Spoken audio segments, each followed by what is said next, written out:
Welcome to the Irish NFL Show in association with QuinnBet. Well, training camps are in full swing. The Hall of Fame game is just behind us and pre-season matches are kicking off next week. Some things, the more they change, the more they stay the same. Jerry Jones is negotiating with a high-profile player. This year's version, Micah Parsons, he's negotiating that contract through the media, it seems. Mike Vrabel is out manlying everybody else by getting involved in scraps at training. And smelling salts, if you haven't heard the news, are now banned by the NFL. That's going to disappoint both the producers of ammonia and George Kittle, who's particularly exercised about it. We are still allowed to use smelling salts on the sideline, of course, and we're going to use them to wake us up from our off-season slumber. And we're going to start taking an in-depth look at each of the 8 divisions. And we begin that with the AFC West. Joining myself, Conor Brophy, our Shane Brennan, Kieran Boyle, and Ciaran O'Donovan. We're going to chop up the division and we're going to give our rankings 1 to 4. But let's start, Shane, by looking at the Broncos here, because this division obviously sent 3 teams to the playoffs last year. One of them was the Broncos. They got in courtesy of that victory against the Chiefs reserves, but they put themselves in that position by what Bo Nix and the team did during the season. I heard Sean Payton in dispatches absolutely fired up coming into training camp, even by Sean Payton standards, talking up the fact that he sees this team as championship caliber. I'm glad you started on that point of Sean Payton, because that's the first time I really sort of sat back and really took notice as the confidence coming out of the Broncos training camp so far this summer. I mean, Sean Payton, although it's an interesting quote, they said, this is one of the 7 teams I have had which can win the Super Bowl. Of course, it's 1-5 in the previous 6, but there's a few of those same teams, I guess, were good enough to do it. But either way, you could tell there's definitely a difference in vibe than when he first arrived there and he had to handle with Russell Wilson at the quarterback position.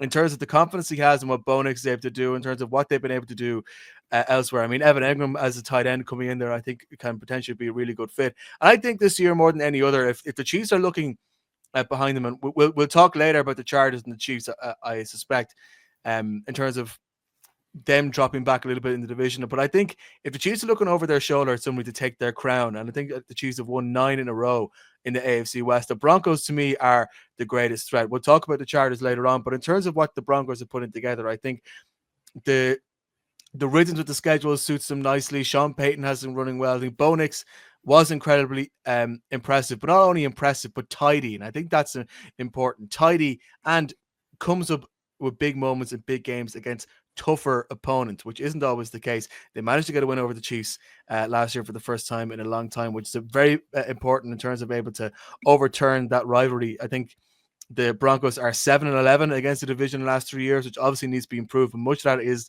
the fact that they keep losing to the Chiefs. If they get a proper handle on that rivalry and on being able to give them a challenge throughout the rest of the year, I think the Broncos could really be somebody dangerous throughout the rest of the season. Ciaran O'Donovan, Shane obviously mentions Bo Nix. You can't talk about the Broncos without talking about Bo Nix. A lot of people kind of let slip or didn't realize that last season, with all the talk about Jayden Daniels, Bo Nix threw for more yards and more touchdowns last year. This is an explosive quarterback who can get it done. Yeah, and like we're talking about this division, we're talking about the Chargers and the Broncos making a leap, and there's every reason to think that at least one of them, if not 2 of them, could really mount a serious challenge to the Chiefs in this division. You're absolutely right. Like Jayden Daniels seemed to take a lot of the headlines, but Bo Nix quietly went about his rookie season, in really, really competent fashion. And the reports on the ground, again, at this time of the year, we're listening out for every kind of report we can get from the eyes and ears on the ground in training camp. But all reports are saying he's bigger, he's stronger, he's got a better arm than people thought, and his command of the offense is improving. That he's, he can be expected to mature. And if this offense can take a leap, and like they're talking about other weapons like Troy Franklin looking like a big, strong receiver. J.K. Dobbins is looking healthy in the backfield. R.J. Harvey could be a home run threat, as a 1-2 punch with J.K. Dobbins. If this offense even improves, slightly. I mean, they won 10 games last year, but look, I'd be more looking at at the defensive side of the ball, where they were possibly in some people's eyes the best defense in football last year, and they've added 2 massive weapons in Hufanga and Dre Greenlaw from San Francisco. And if Hufanga can stay healthy, I mean, he's an absolute weapon in the secondary, a ball hawk. And, he brings huge physicality as well as leadership. And Dre Greenlaw with that speed at linebacker. they really, really could take this defense to another level again, and then you look at that, look at that secondary with Pat Surtain, Riley Moss, and their first round pick in Jedi Barn. I mean, they really, they have strength all over the park. And again, you listen to the reports on the ground. Sean Payton has taken, full control of this system, and the Sean Payton era is well and truly in effect, if you believe what people are saying.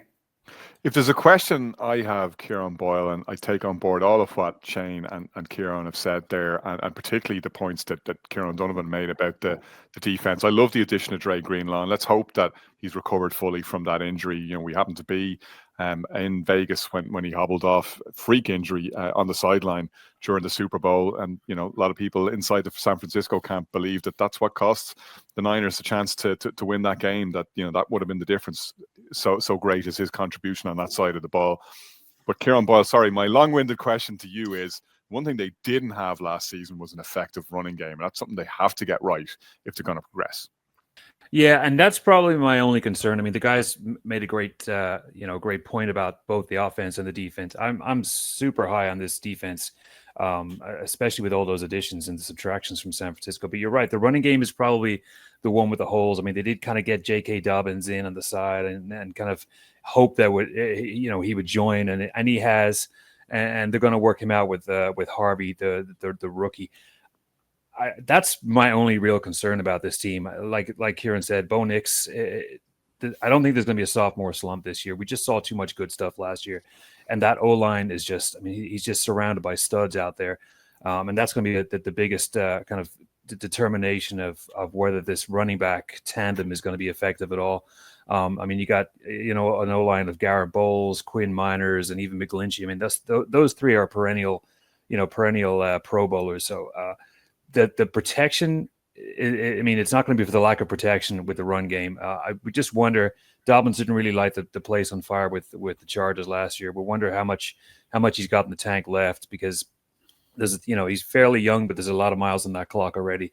He's been beaten around a little bit, but Harvey coming in is going to add that kind of injection of youth and of speed. He was really good in college. So I expect him to bring that into the pro game. But when you look at it, that's really the only weakness that I can see. The quarterback's going to take another leap this year. That O-line is solid. The defensive additions are phenomenal.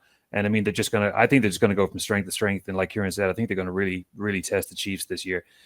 10 wins last year might have been on the downside, but just look what Peyton's done, in the last 2 years. We're only 2 years separated from that Dolphins, embarrassments of 70-20. When they lost down there in Miami. The changes and the improvements that have been made in that time, it's just another Peyton project, and he's just adding these little pieces. But like Kieran said, the additions of Greenlaw and Hufanga are going to be real game changers for the Broncos this year.